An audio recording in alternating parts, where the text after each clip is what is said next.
nous asseoir à tes pieds pour en apprendre davantage sur toi, sur nous, sur le monde dans lequel nous vivons, sur les temps et les moments dans lesquels nous sommes, afin d'agir de façon toujours plus efficace comme ministre de la réconciliation, comme apôtre de la vérité, comme disciple de Jésus-Christ. Notre ambition, Père, est de te redonner. Parce que tu as donné Jésus-Christ. Il n'a rien retenu. À Gethsémane, pleurant sous la pression, Seigneur, il a accepté de donner sa vie. Et à la croix, il a dit, tout est accompli. À la croix, il avait chacun de nous dans sa pensée. Nous nous réjouissons alors que, à notre tour, nous pouvons lui redonner en mettant à sa disposition nos vies. Père, qu'est-ce que nous n'avons pas reçu? Nous avons tout reçu de toi, Seigneur. Nous avons tout reçu de toi. Ce que nous sommes, nous le sommes à cause de toi. Nous le sommes par toi. Tu es notre destination. Et nous rêvons de ces jours où nous allons, dans la gloire, te rencontrer. Nous allons te glorifier avec ceux qui sont déjà dans ta présence. Nous te bénissons parce que tu ne nous as pas laissés seuls sur la terre. Nous avons le Saint-Esprit avec nous. Et nous avons une foule d'anges qui travaillent sous lui. Nous te bénissons parce que tu es avec nous, Seigneur. Et que tu fais ton œuvre. Que ton nom soit sanctifié. Toi, notre Père, au nom de Jésus. Amen. C'est le temps pour nous de s'aimer la parole. C'est le temps pour nous de l'arroser. Dieu a fait la promesse de la faire croître, elle croîtra. Amen. Ce n'est pas la parole d'un homme, c'est la parole de Dieu. Et je prie que c'est en tant que tel que tu la reçois ce matin, c'est la parole de Dieu. Elle a la puissance de sauver ton âme. Lorsqu'il parle du salut de notre âme, il parle de la transformation de notre façon de penser. Dans notre âme se trouve notre volonté, notre intelligence et nos sentiments. Et ils ont le pouvoir de faire de nous ou des personnes excellentes selon ce qui est écrit de nous, ou des personnes vraiment limitées selon ce que l'autre rêve de faire. 1 Pierre 4, verset 7 dit « La fin de toute chose est proche. La fin de toute chose est proche. La fin du monde tel que nous connaissons est proche. Soyez donc sages, comme les vierges de Matthieu 25. Soyez donc sages pour avoir en réserve de l'huile. Soyez donc sages pour ne pas manquer la communion avec le Saint-Esprit, pour ne pas manquer le Saint-Esprit. Soyez sages. L'huile représente le Saint-Esprit. Ceux qui sont à Dieu sont conduits par le Saint-Esprit. Ceux qui sont à Dieu appartiennent au Saint-Esprit, entendent sa voix et lui obéissent parce qu'ils ont compris cette loi qui dit que vous êtes bien si vous connaissez ces choses pourvu que vous les mettiez en pratique. Parce que tant qu'on ne la met pas en pratique, elle ne sert à rien. Nos fondations restent faibles. Donc soyez donc sages et sobres. Pourquoi?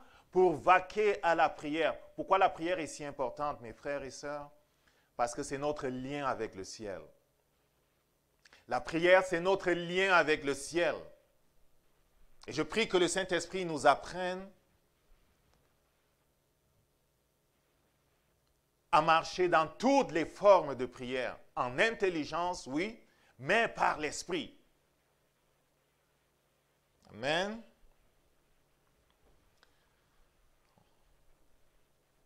Que le Seigneur nous aide.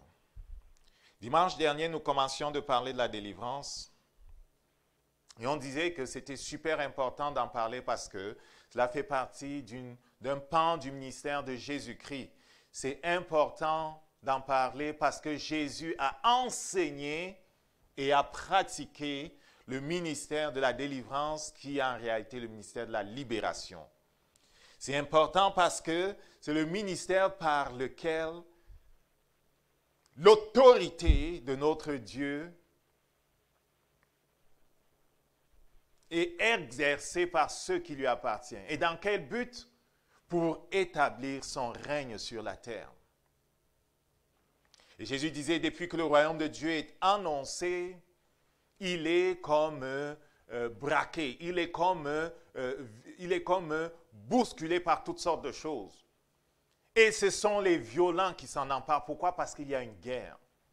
Et chacun de nous sait qu'il y a des choses qui se passent. Les gens donnent différents noms, mais la parole de Dieu donne des noms précis et nous parle de qui sont ceux avec qui nous avons affaire. Si tu lis l'Évangile, tu verras dans Marc au chapitre 1 que Jésus-Christ faisait de la délivrance. On le voit rencontrant un homme qui est habité par un esprit immonde.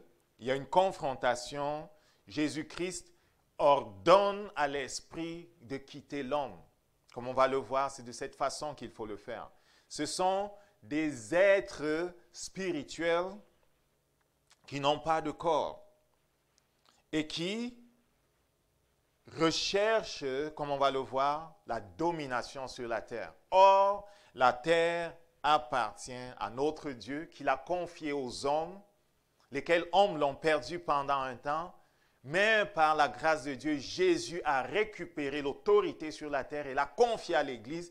Et donc l'Église que nous sommes sur la terre ne peut pas continuer de fonctionner dans l'ignorance de l'exercice de notre autorité. Et pour comprendre la simplicité de la chose, et même on est revenu dessus au cours de l'étude biblique dernièrement, c'était sur l'autorité du chrétien, nous utilisions l'image de cet agent de la loi, c'est comme ça qu'on les appelle, comment on les appelle, les brigadiers de la loi, ou je ne sais pas comment on les appelle encore. Anyway, les agents de la loi, les policiers, on utilisait l'image du policier qui, dans la ville, dans la cité, enforce les lois qui ont été votées par la cité. Ils sont les garants de ce que les lois que nous nous sommes données par nos différentes assemblées, ou municipales, ou, je ne sais pas moi, au niveau législatif, fédéral ou provincial, sont appliquées. Et ils ont derrière eux, nous disions, la force et la puissance, le pouvoir presque illimité du gouvernement qui les représente. Du gouvernement qu'ils représentent, pardon. Et nous utilisions l'image de celui-là qui règle la circulation et devant qui s'arrêtent les automobilistes. Pourtant, en termes de poids, il ne pèse pas plus qu'un camion. Sauf la tenue qu'il porte. Et ceux qui se tiennent derrière lui, la loi, le gouvernement, ont beaucoup de pouvoir et peuvent faire beaucoup de mal. Et le parallèle nous permet de comprendre qu'en tant que chrétiens, nous qui représentons le gouvernement du ciel devons vraiment avoir un mindset qui est celui-là.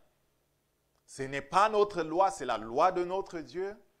Ce n'est pas notre gouvernement, c'est le gouvernement et le trône de Dieu lui-même qui se tient derrière nous. Et il nous a délégué, allez. Tout pouvoir m'a été donné dans le ciel et sur la terre, allez. Il a délégué l'autorisation d'utiliser le pouvoir illimité de Dieu. Et même quand il était sur la terre, on l'a vu la dernière fois, quand il a envoyé les disciples deux par deux, d'abord les 12 et après les 72, quand il revenait, le rapport qu'il faisait, c'était « Même les esprits nous sont soumis en ton nom ». Donc, il a dit « Allez » en leur déléguant l'autorité en son nom. Parce que c'est au nom de Jésus-Christ que dans le ciel, sur la terre et sous la terre, tout genou fléchit.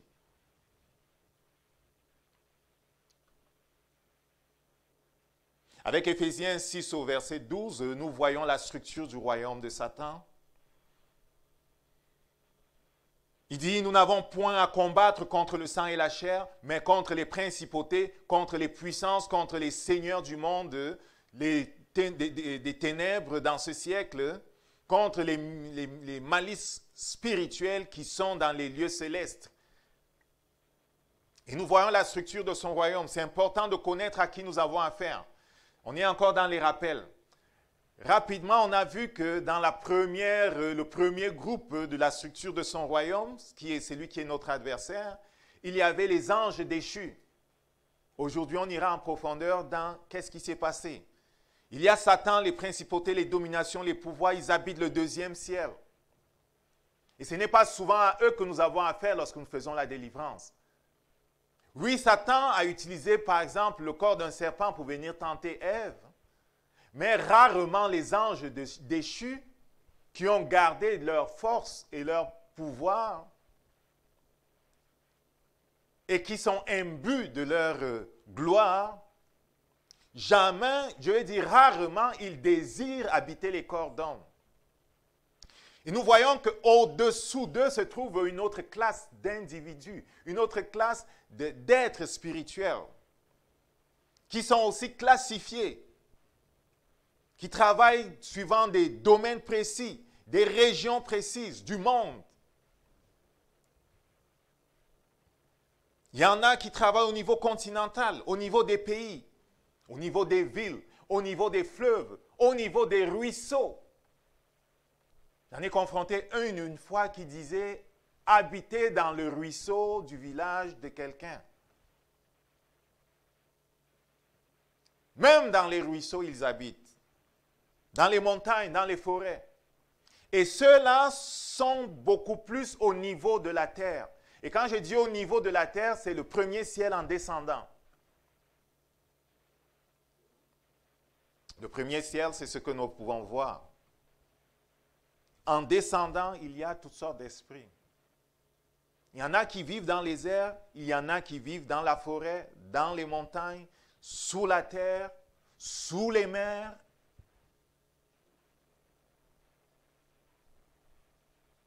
Et qui, eux alors, parce qu'ils sont dans la région de la terre, et parce qu'ils ont un certain lien avec les habitants de la terre, on va le voir, recherchent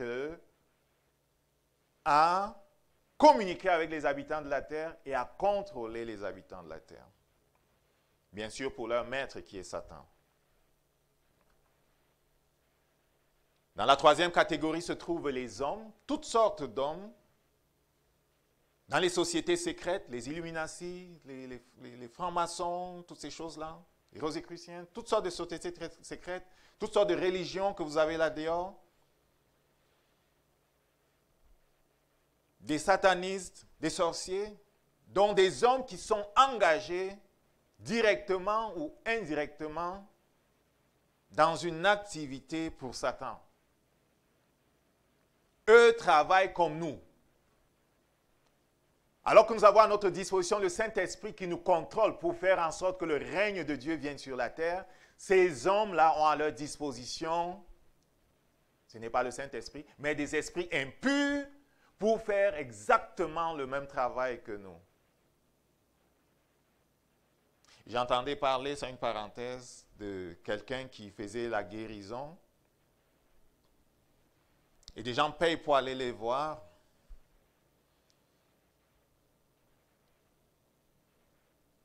Je ne sais pas comment ils appellent ça, je ne sais pas qu'est-ce qu'ils pratiquaient, je ne sais pas si c'était le yoga, la Reiki ou je ne sais plus quoi. Anyway, il avait la capacité de channeler. Quand il dit channeler, on comprend. Il avait la capacité d'entrer en transe et d'être comme un véhicule à travers lequel passer les esprits pour amener, ils vont appeler l'énergie, pour amener la guérison dans le corps de quelqu'un. Alors que nous, chrétiens, nous sommes habités par le Saint-Esprit et il nous dit, impose les mains aux malades parce que quelque chose sort de nous. Le Saint-Esprit touche quelqu'un. La puissance de Dieu passe par nous pour toucher quelqu'un. Il y a cette troisième catégorie des hommes qui ont développé les mêmes capacités que nous, mais avec le monde spirituel qui est complètement négatif. Amen. C'est bien de le savoir. Est-ce qu'on doit avoir peur d'eux? Non, parce que celui qui est en nous est plus grand que celui qui est en eux. Celui qui est en nous est plus grand que celui qui est en eux. La peur vient de l'ignorance. Or, Dieu dit que tu n'as pas à avoir peur. Parce qu'à propos de Satan, il a été dépouillé. Et nous parlons de lui simplement pour l'exposer. parce qu'il a avantage de nous s'il reste caché. Il a réussi avec la génération dans laquelle nous sommes à faire penser qu'il n'existe même pas. Il est devenu pour beaucoup un mythe.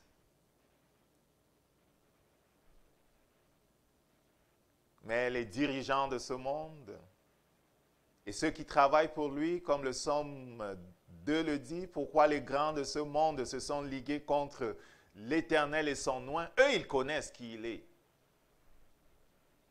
Dans la franc-maçonnerie, ils vont par exemple l'appeler le grand architecte de ce monde. N'utilisent pas leurs termes. Dieu n'est pas le grand architecte de ce monde. C'est Satan. C'est le nom codé de Satan. Il a toutes sortes de noms. Ceux qui sont élevés là-dedans savent exactement à qui ils ont affaire. Et c'est eux qui font tout pour que le monde reste dans l'ignorance de qu'est-ce qui se passe. Et ils vont être amenés simplement comme des boucs sous son gouvernement. Et ça vient. J'espère que tu vois que ça vient. Ça vient, n'est-ce pas? J'espère que tu vois que ça vient. Ça a été prophétisé. Pour ceux qui lisent, ça a été prophétisé. Je pense que si la parole de Dieu est combattue, c'est parce qu'elle contient l'histoire du commencement jusqu'à la fin. Du commencement jusqu'à la fin, c'est écrit. Parce que jamais Dieu n'a permis que nous soyons surpris. Et donc, ce sera toujours à cause de notre ignorance que les autres auront avantage de nous. Donc, on finissait la dernière fois en disant d'où vient-il, que recherche-t-il, comment entre-t-il dans la vie d'une personne, peuvent-ils entrer dans la vie des chrétiens, comment reconnaître leur présence, comment s'en débarrasser.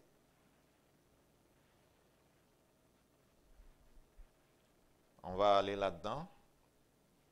On ne va pas courir. On reviendra dimanche prochain et l'autre dimanche, il faut, pour mettre en lumière ce que le Saint-Esprit veut mettre en lumière. Sur leur origine, quelqu'un pourrait dire comment Dieu qui est bon et qui connaît toutes choses a pu créer des entités aussi maléfiques. Et des gens vous ont déjà dit ça, n'est-ce pas? Si Dieu est bon, pourquoi le monde est si méchant? Pourquoi il y a tant d'injustice dans le monde? Je regardais une vidéo l'autre fois. Comme ça, parfois, tu tombes sur des affaires et puis tu t'arrêtes pour écouter. Ça se passe en Afrique, des chrétiens qui sont... Bon, chrétiens, je ne sais pas. Anyway, bon, ils pensent qu'ils sont chrétiens, bon. Qui discutent sur la parole. Ça se passe comme dans un théâtre ou bien dans la rue et les gens discutent sur des points. Et je voyais un qui faisait le point que Satan est l'enfant de Dieu. Dieu a créé Satan, et Satan fait la volonté de Dieu dans tout ce qu'il est en train de faire. Le bonhomme tenait son point et son discours. Je ne suis pas resté dessus longtemps, tu comprends? Mais il tenait ce point et ce discours et il avait d'autres contradicteurs. Donc, beaucoup de gens vont poser la question, Dieu est bon. Ou même s'il est bon, comme vous le dites, pourquoi a-t-il trompé Satan? S'il connaît tout, comment a-t-il commis l'erreur de créer Satan?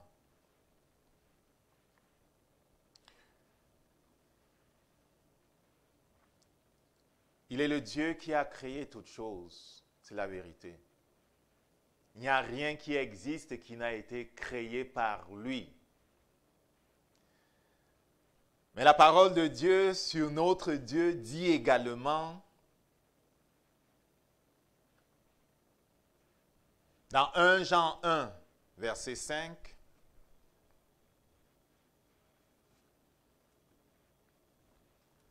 « 1 Jean 1, verset 5,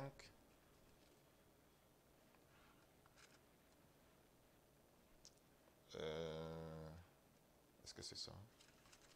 1 Jean 1, verset 5.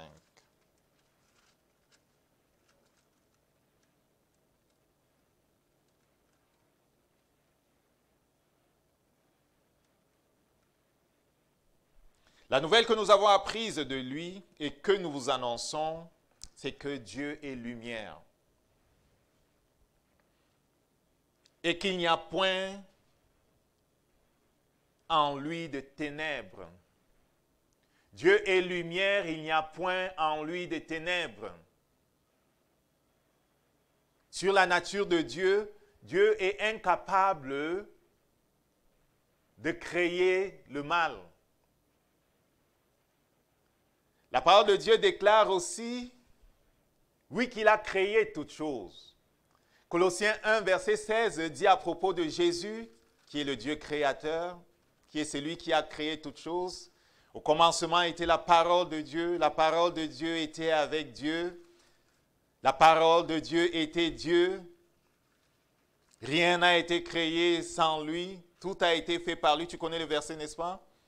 Tout ce qui existe a été fait par lui. Colossiens 1 le redit d'une autre façon. Colossiens 1, verset 16 dit, « Car en lui, Jésus-Christ, ont été créées toutes choses qui sont dans les cieux et sur la terre, les visibles, les invisibles, trône, dignité, domination, autorité. Tout a été créé par lui et pour lui. » Tu vas revoir la même vérité dans le Psaume 148, versets 2 à 5, qui parle de ce qu'il a créé les luminaires, il a créé tout ce que l'on voit dans l'univers. Il a créé les anges afin qu'ils l'adorent. Il est lumière, il a créé toutes choses. Dans le livre des commencements qui parle de la création de notre race, la race humaine, on voit que quand il créait toutes choses, il se réjouissait parce que tout était bon. Il est lumière, il est incapable de créer quelque chose qui n'est pas bon. Lorsqu'il créait, il se réjouissait, tout était bon. Genèse 1. Lorsqu'il crée l'homme, il le crée à son image, selon sa ressemblance. Et le Saint-Esprit nous dit, Dieu est le même hier, aujourd'hui, éternellement. Il ne change pas. S'il a créé l'homme selon sa ressemblance, il a créé les anges selon sa ressemblance. Il les a créés libres. Il les a créés avec un esprit. Il est esprit, les anges sont des esprits, l'homme est un esprit. Il les a créés avec le libre choix. Il les a créés dotés de sentiments comme lui. Il les a créés dotés de volonté comme lui. Il a mis son image dans les anges qu'il a créés. Il a mis son image dans l'homme qu'il a créé. C'est une image parfaite.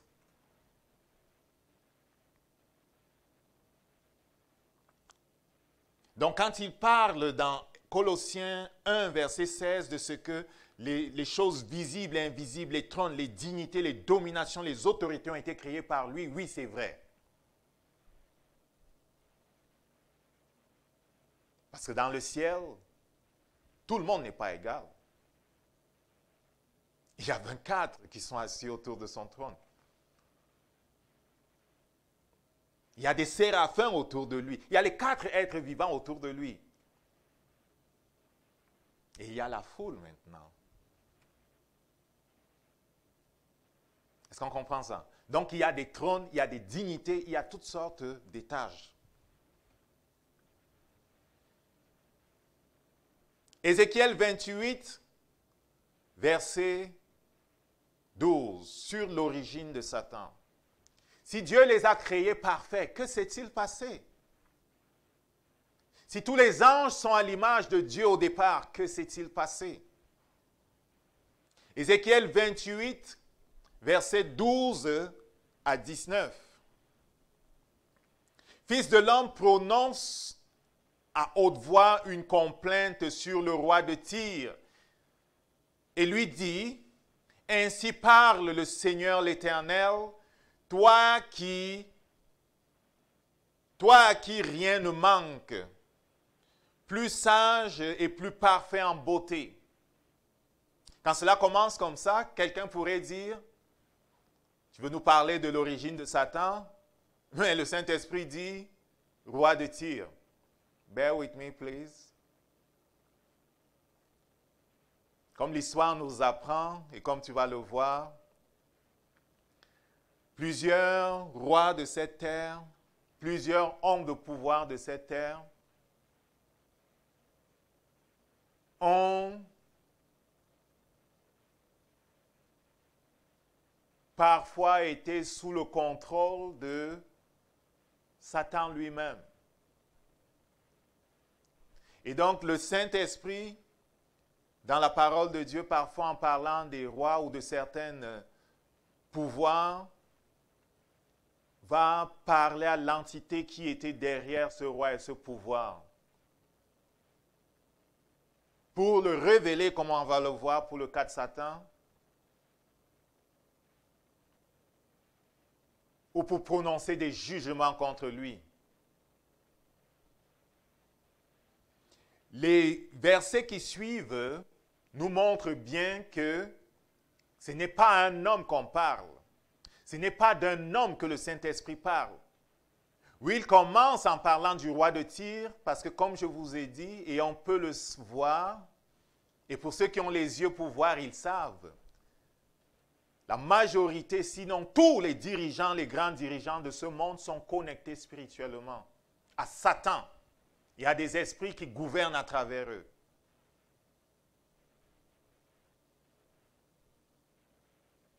Amen. Fils de l'homme prononce à haute voix une complainte sur le roi de Tyr et lui dit, ainsi a dit le Seigneur l'Éternel, toi à qui rien ne manque, plein de sagesse, parfait en beauté. Plein de sagesse, parfait en beauté. Verset 13, tu étais en Éden, le jardin de Dieu. Éden, oui, Éden. Le jardin de Dieu. Il y a eu un Éden. Éden, c'est un lieu où la présence de Dieu est manifestée de façon particulière. Tu étais en Éden, le jardin de Dieu. Ta couverture était de pierres précieuses de toutes sortes, de sardoine, de topaze, de japs, de chrysolite, d'onyx, de béryl, de saphir, d'escarbouche, d'émeraude et d'or. Pour ceux qui aiment faire des comparaisons, à propos de la cité que Dieu a bâtie pour nous, et qui a un tas de pierres précieuses, 12 au total, 7 des 12 sont listés ici.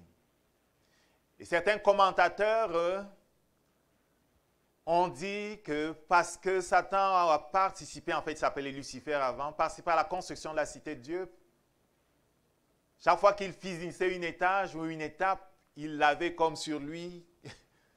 C'est des commentateurs, hein. La pierre de la fondation, parce qu'il y a comme 12 pierres dans l'Apocalypse, et il en a 7 ici. Et que la révolte est arrivée quand il n'avait pas fini l'œuvre encore, il a été chassé du ciel. Il aurait été chassé du ciel. Ça, c'est des commentateurs, ok? Mais ce qui est important de voir, c'est que celui dont il est question ici est une créature merveilleuse qui est recouverte de pierres précieuses, de toutes sortes. Ce que tu savais faire de tes tambours et de tes flûtes chez toi, et il avait en lui des tambours, des flûtes.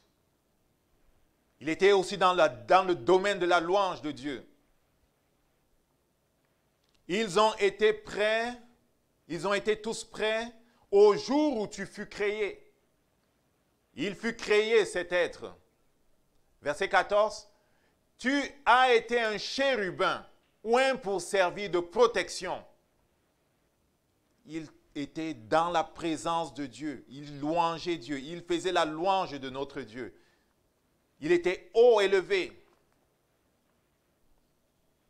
Certains commentateurs disent qu'il était le premier de la création, créé avant Michel et puis Gabriel et les autres.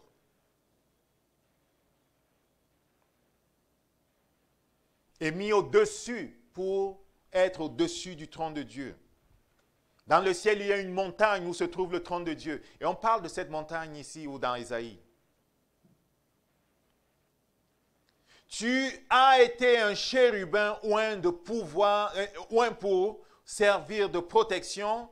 Je t'avais établi et tu as été dans la sainte montagne de Dieu. Tu as marché entre les pierres étincelantes. Tu as été parfait dans tes voies dès le jour où tu fus créé. Dieu est lumière et chacune de ses créatures sont parfaites.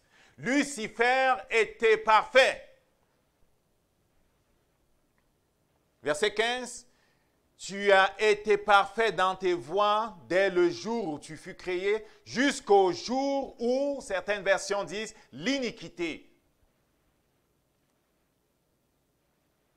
le mal. Martin dit, la perversité a été trouvée en toi. Tu t'imagines, le ciel est saint, la présence de Dieu est sainte, et un ange glorieux dans la présence de Dieu. L'iniquité est trouvée en lui. La perversité est trouvée en lui. Verset 16. Selon la grandeur de ton trafic,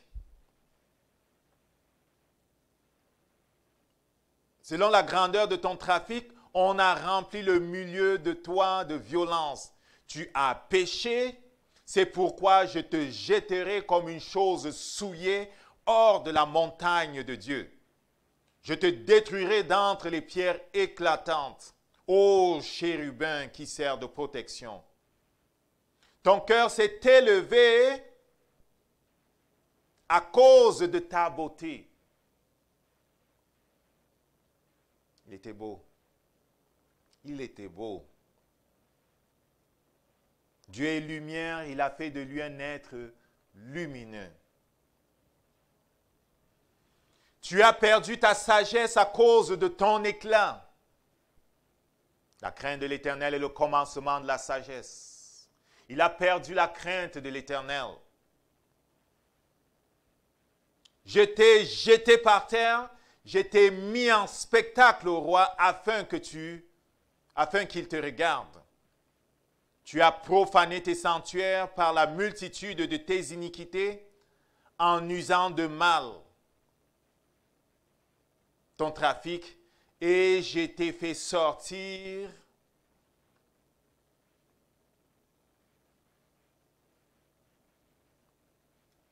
du milieu de toi et j'ai fait sortir du milieu de toi un feu qui t'a consumé et je t'ai réduit en cendres sur la terre en la présence de ceux qui te voient. Je vais laisser la suite. Ce que nous apprend le Saint-Esprit à travers la prophétie d'Ézéchiel, c'est qu'il y a un chérubin protecteur. Un chérubin, c'est un ange d'une classe élevée. Un chérubin protecteur créé par Dieu a vécu en Éden, pas sur la terre, dans le ciel. Il y a un Éden dans le ciel, un jardin de Dieu dans le ciel. Où pendant, on ne dit pas combien de temps, pendant plusieurs siècles ou millénaires, il a servi Dieu de façon correcte.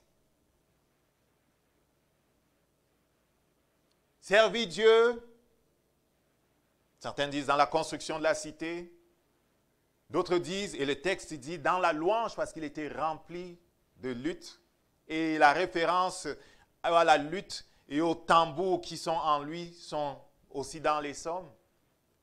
Jusqu'au jour où l'iniquité est trouvée en toi. Pourquoi? Parce qu'il commence à se trouver beau.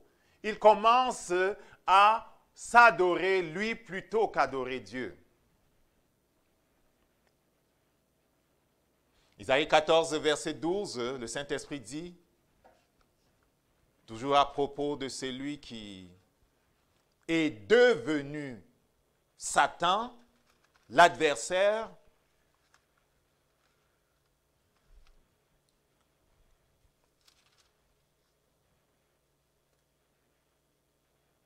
le Saint-Esprit dit, te voilà tombé du ciel.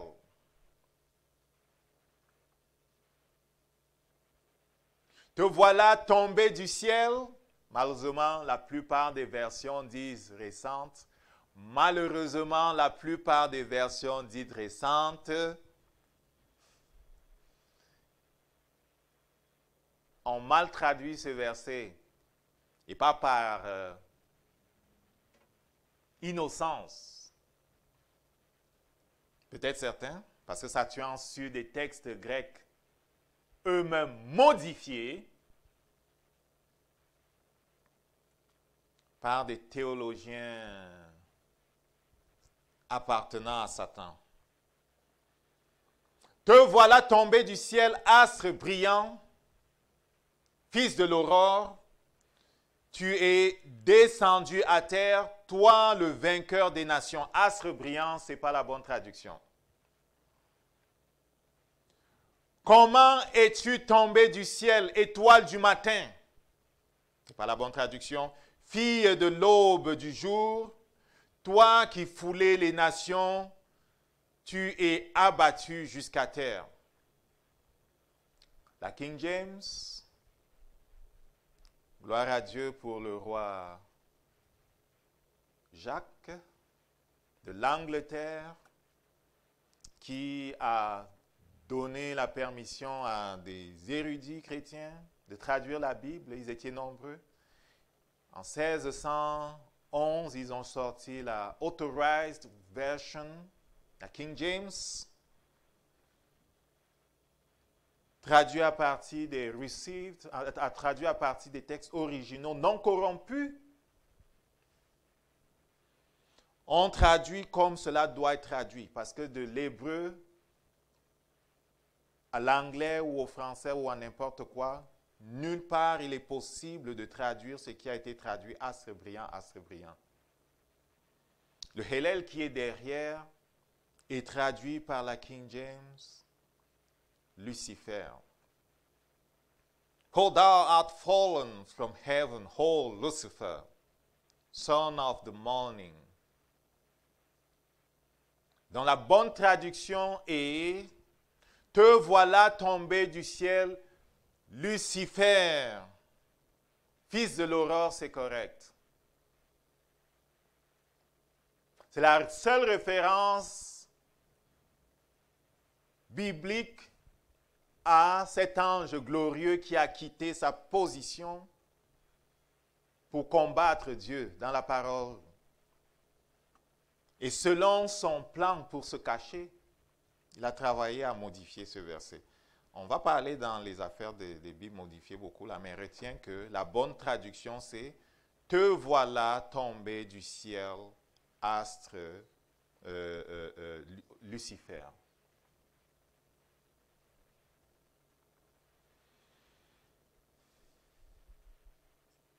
Il ne veut pas qu'on sache qui il est. Il y a beaucoup qui travaillent pour modifier plein de choses dans la parole de Dieu. Dans la NIV, ils ont réussi à modifier un tas de choses, toujours pour cacher son identité et pour amoindrir l'identité de Jésus, du Saint-Esprit, de Yahvé, et ainsi de suite, ainsi de suite. Pourquoi? Parce que si la parole de Dieu est corrompue, le fondement sur lequel nous serons ne sera pas aussi fort qu'il aurait été si on avait la révélation sans levain. Que Dieu nous aide. Et dans ce verset, l'affront qui est fait à notre Seigneur ne s'arrête pas là. Il y a pire.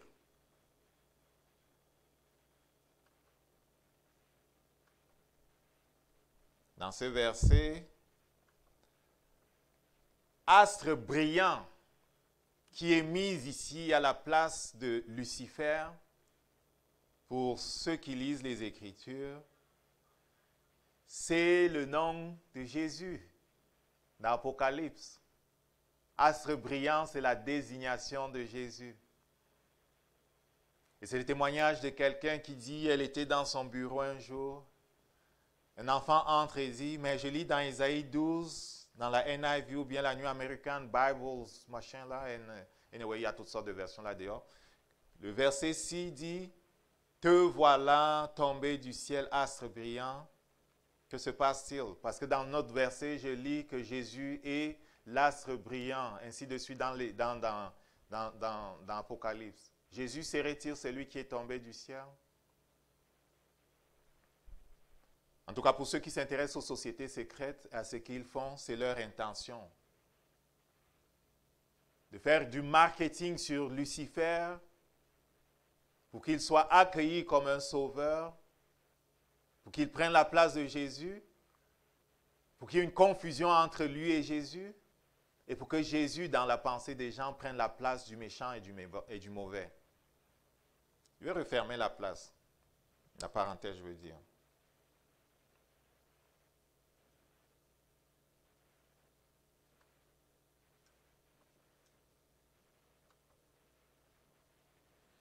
D'où vient-il? D'où vient-il? On a vu Satan, il est tombé du ciel. À propos des démons, d'où viennent les démons maintenant? Puisqu'on a vu que ce n'étaient pas des anges déchus. D'où viennent-ils, ces esprits qui vivent dans les environs de la terre?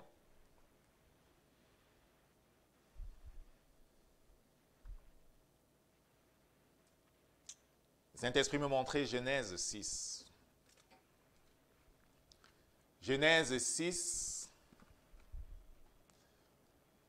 Genèse 6 nous dit ceci.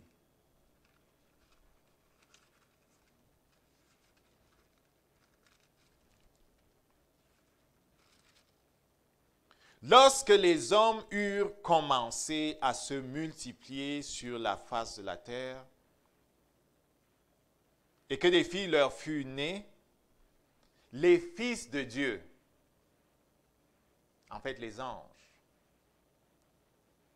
déchus, pour aller vite là, les anges déchus, pas tous, certains, virent que les filles des hommes étaient belles, et ils en prirent pour femmes parmi toutes celles qu'ils choisirent. Alors l'Éternel dit, « Mon esprit ne restera pas à toujours dans l'homme, car l'homme n'est que chair, et ses jours seront de 120 jours, de 120 ans. » Verset 4, Genèse 6, verset 4.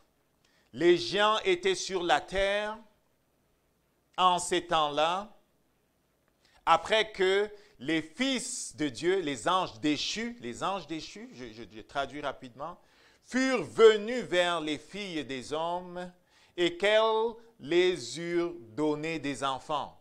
Ce sont les héros, entre guillemets bien sûr, qui furent fameux dans l'Antiquité. L'Éternel vit que la méchanceté des hommes était grande sur la terre et que toutes les pensées de leur cœur se portaient chaque jour uniquement vers le mal. L'Éternel se repentit d'avoir fait l'homme sur la terre et il fut affligé en son cœur. Et l'Éternel dit, « J'exterminerai de la face de la terre l'homme que j'ai créé, depuis l'homme jusqu'au bétail, aux reptiles, aux oiseaux du ciel, car je me repens de les avoir faits. » Dans Jude, je vais revenir sur ce texte, dans Jude 1 au verset 6, je vais revenir sur ce texte. Dans Jude 1, verset 6, dans 1 Pierre 3, verset 19 à 20, le Saint-Esprit nous parle des êtres qui n'ont pas su garder leur première place. Jude 1, verset 6, verset 5, je vais commencer à verset 5. Je veux vous exhorter je veux vous rappeler, à vous qui savez fort bien toutes ces choses, que le Seigneur, après avoir sauvé le peuple et l'avoir tiré du pays d'Égypte, fit ensuite périr les incrédules. Verset 6, qu'il a réservé pour le jugement du grand jour enchaînés éternellement dans les ténèbres, les anges qui n'ont pas gardé leur dignité, mais qui ont abandonné leur propre demeure. Il parle des anges enchaînés pour le dernier jour. 1 Pierre 3, versets 19 à 20 fait la même mention. Et même que Jésus est allé prêcher à des anges, à des esprits qui étaient enchaînés. Il fait la même mention. Dans Jude toujours, versets 14 et 15, je vais lire quelque chose avant de commenter. 14 et 15 dit, « C'est aussi pour eux qu'Enoch, le 7e depuis Adam, le Enoch descendant de Seth, pas le Enoch descendant de l'autre là, pas le Enoch descendant du fils de, comment c'était qui? C'était Caleb et qui? Non, c'était les deux fils d'Adam, c'était qui là? Pas le descendant de Caïn, parce qu'il y a dans la descendance de Caïn, quand tu regardes la généalogie, il y a un Enoch. Lui, il est très fort dans la magie, cet Enoch-là. Et ceux des sociétés secrètes ont des livres qui sont nommés de son nom. Je ne parle pas de cet Enoch-là. Je parle de l'Enoch descendant de Seth. Cet Enoch qui est cité ici est le descendant de Seth. Seth, c'est l'autre fils que Adam a eu après que Abel ait été tué. Et c'est de Seth que vient la généalogie de Jésus et que nous autres, en tout cas, la généalogie de Jésus descend et nous autres, nous descendons à partir de, comment il s'appelle? À partir de celui qui a échappé au déluge, à partir de Noé. Versets 14 et 15 dans le livre de Jude. Je vais m'arrêter bientôt. Comme vous pouvez voir, c'est large, mais je ne veux pas nous perdre. C'est aussi pour eux qu'Enoch, le 7e depuis Adam, a prophétisé en ces termes. 2 points. Voici le Seigneur est venu avec ses saintes myriades pour exercer un jugement contre tous et pour faire rendre compte à tous les impies parmi eux de toutes...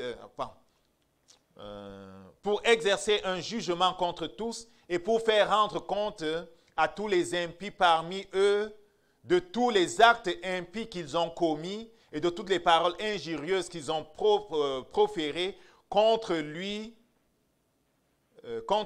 des pécheurs impies. Je me mélange peut-être? Voilà.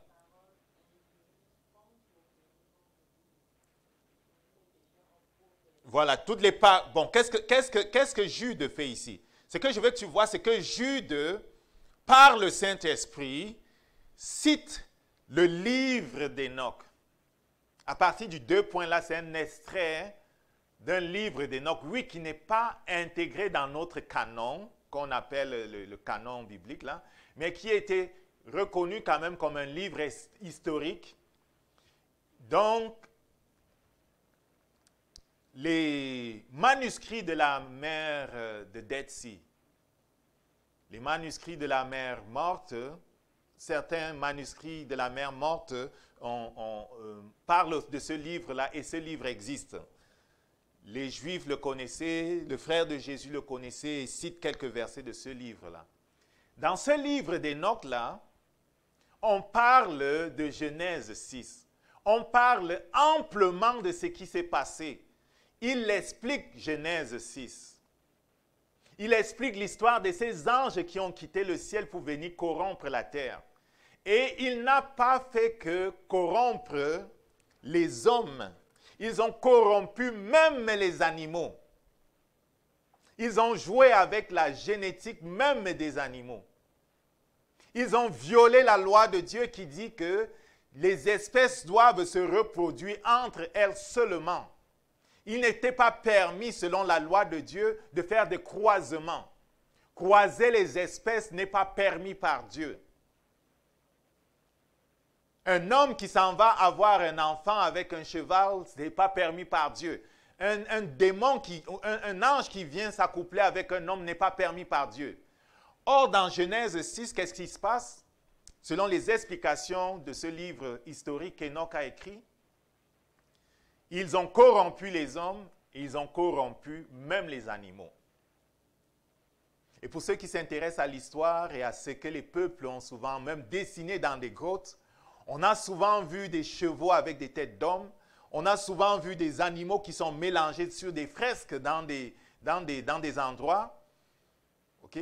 Même le Sphinx qui se trouve en Égypte, au niveau de où est la pyramide de Gizeh qu'on appelle, a une tête d'homme et un corps de lion. On a souvent vu toutes sortes d'animaux qu'on a appelés, comment dire ça, des animaux extraordinaires.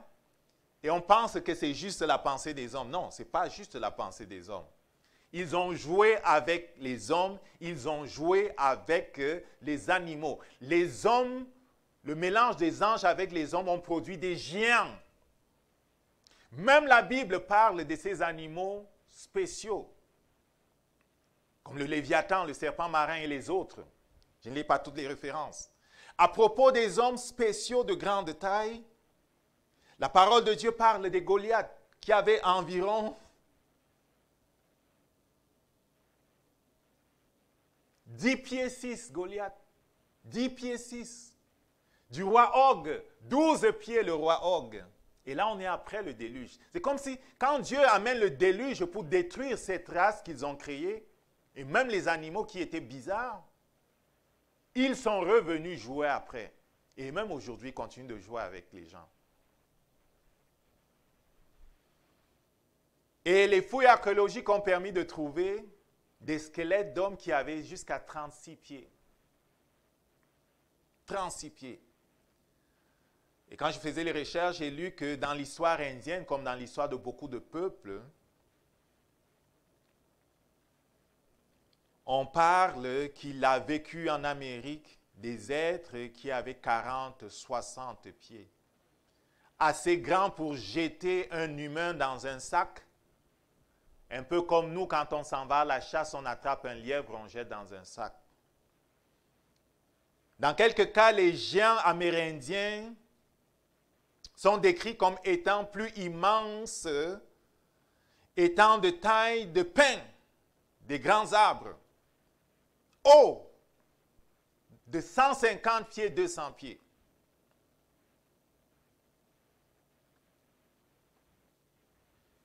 Capable d'attraper une baleine comme tu attrapes un poisson pour mettre dans ton panier. Et quand Dieu voit ça et il voit le mal que ces êtres faisaient sur la terre, il décide de détruire la terre. Est-ce qu'on comprend? Dans Marc au chapitre, on a lu ça la dernière fois, d'où vient-il? Dans Marc au chapitre 5, Jésus rencontre dans le pays des Gadaréniens un homme qui était habité d'une légion d'esprits méchants, n'est-ce pas? Tu te rappelles? Ces esprits méchants, ils aiment tellement posséder un corps parce que sans corps, on ne peut rien faire sur la terre. Ces esprits méchants supplient Jésus de les envoyer dans les ports parce que pour eux, il vaut mieux être même dans un corps d'animal pour faire de quoi? Et oui, il y a des animaux qui sont possédés.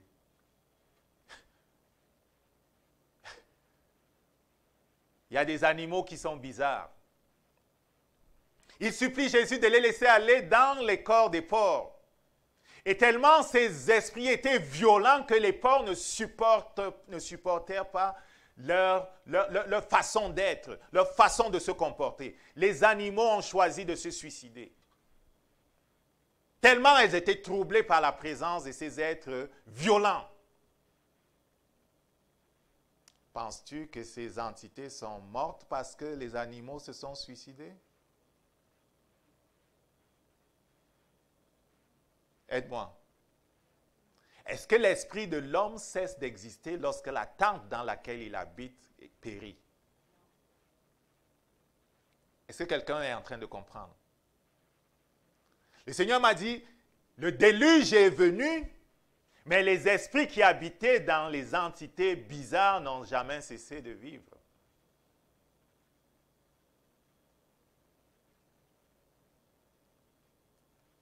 Dieu a voulu purifier la terre en leur enlevant la capacité de fonctionner sur la terre. C'est encore, ils sont limités, mais ils n'ont pas cessé de vivre. Et pendant la délivrance, on a parfois confronté des gens qui disent « Je suis le serpent ». Je suis un géant. J'habite dans la mer. Et quand il dit qu'il est géant, il est géant. Il n'est pas comme toi, il n'a pas ta taille. Donc, bien que le déluge est venu, ces entités n'ont pas cessé de vivre.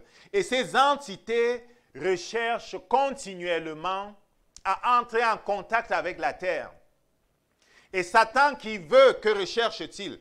Que recherche-t-il? Satan qui veut la gloire qui revient à Dieu, Satan qui veut corrompre les hommes qui sont la représentation de Dieu, Satan qui veut l'adoration qui appartient à Dieu, essaye toutes sortes de choses pour faire en sorte que ces esprits qui sont dans les environs de la terre et qui sont d'une certaine façon sa création, entrent en contact avec la terre pour sa gloire. Sur leur origine, certains disent, ça c'est peut-être des gens qui ont l'esprit d'une création pré-adamique qui s'est rebellé contre Dieu et qui a été détruit et qui, cherche à revenir sur la terre. Je ne pense pas que c'est vrai. Le Saint-Esprit ne parle pas de création pré-adamique. Le Saint-Esprit nous parle de ce que Dieu a créé les anges. Les anges se sont rebellés. Dieu a créé les hommes après avoir reformé la terre, qui était bizarre parce que Satan avait été projeté violemment sur la terre avant peut-être de remonter dans les airs. Il n'aime pas trop la terre. Et Dieu a créé le système dans lequel nous sommes. La terre était informe et vide et peut-être bizarre dans la beauté de tout ce que Dieu a créé, parce que c'est ce que je pense. Quand ils furent projetés du ciel, ils ont atterri bruyamment sur la terre avant de monter un peu plus haut pour faire leur demeure.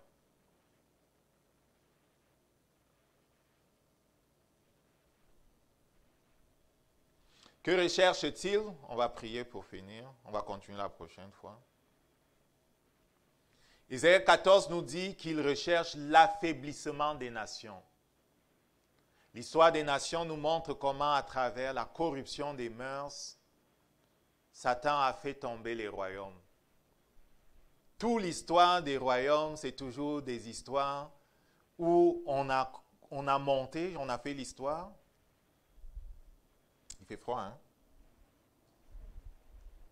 19. Oh mon Dieu, on a mis à 19.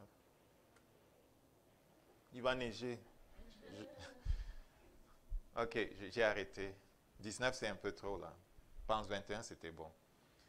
L'histoire des peuples nous montre qu'à un moment donné, il y a eu un apogée et puis un déclin. Et le déclin, c'était toujours à cause de la morale, toujours à cause de la corruption, toujours à cause de l'implication des dirigeants dans l'occultisme. Que ce soit l'Égypte, que ce soit Babylone, que ce soit Perse, que ce soit les Grecs, les Romains, ça a toujours été la même histoire de corruption qui a permis à Satan d'affaiblir et de renverser la nation. Au verset 13 et 14, le Saint-Esprit dit, il veut l'adoration qui revient à Dieu. Verset 16, il veut la domination sur la terre. Il veut dominer la terre. Non, celui-là ne marche pas. Je pense. Hein. Ou, je ne sais pas, éteins-le aussi s'il est ici, de fois il en marche. Il veut faire du monde un désert. Il veut ravager les villes. Il veut garder captifs les gens. Le verset 17 dit, il ne libère pas les captifs. Qu'est-ce qu'il recherche? Il recherche la domination, l'oppression.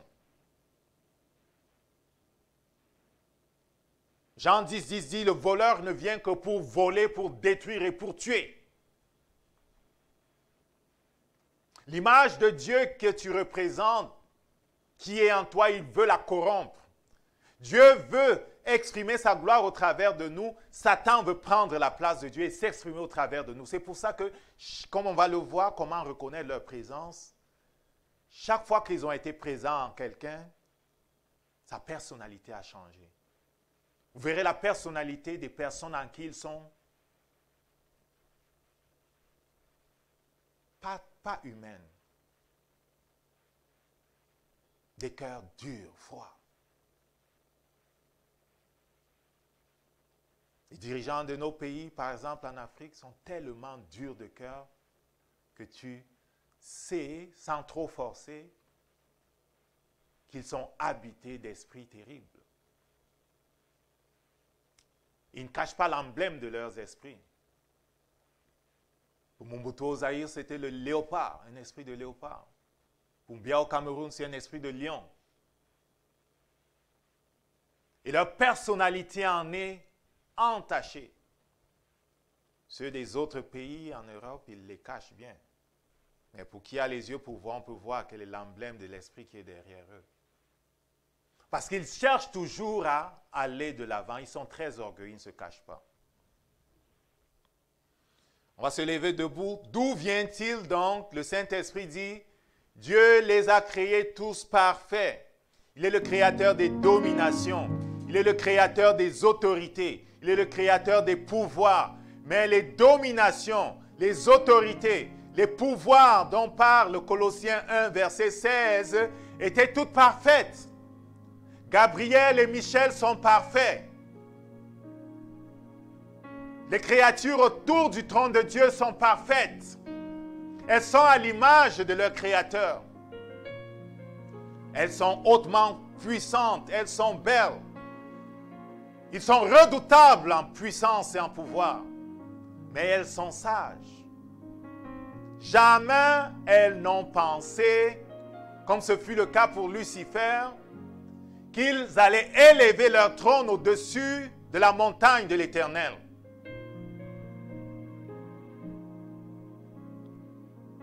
Dieu n'a pas créé Lucifer.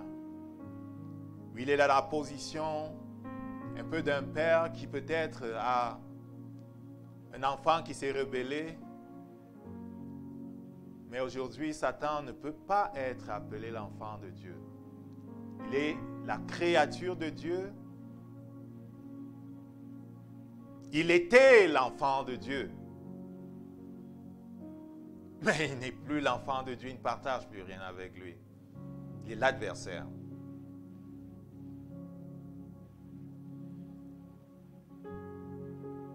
Il n'a aucun pouvoir, aucune autorité sur toi. Et ceux qui travaillent avec lui n'ont aucune autorité, aucun pouvoir sur nous. Genèse 6 dit qu'ils ont joué avec, avec les hommes. Ils ont joué avec les animaux. Et ils continuent aujourd'hui de jouer avec les hommes.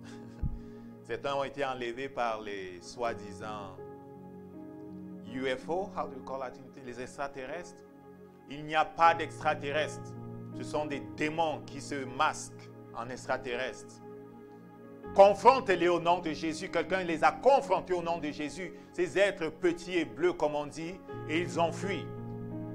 Il n'y a pas d'extraterrestres, ce sont des démons.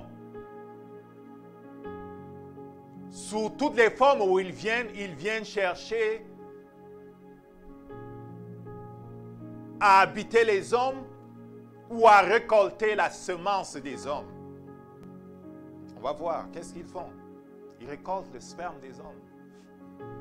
Ils utilisent les femmes à leur insu pour continuer de créer des entités dans le monde spirituel. Et de plus en plus, ces entités sont transférées sur la terre, dans ces temps qui sont les derniers. Et la parole de Dieu parle de ce que lorsque les hommes continueront à ouvrir les vannes comme ils font les fous, ces entités vont de façon brutale et intense envahir la terre, venant du royaume des eaux, venant de tous les autres royaumes, où ils attendent simplement leur heure. On n'a pas à leur craindre parce qu'on n'a pas à les craindre. Pourquoi? Parce qu'on a l'autorité. Amen. Souviens-toi, tu as l'autorité. Quelqu'un dit avec moi, j'ai autorité. Sur les serpents, sur les scorpions. j'ai autorité. Comme un policier, je me tiens sur la parole de Dieu. Je me tiens sur la parole de Dieu. Le trône de Dieu est derrière moi. Le Saint-Esprit est en moi. Ce n'est pas en mon nom que j'ordonne.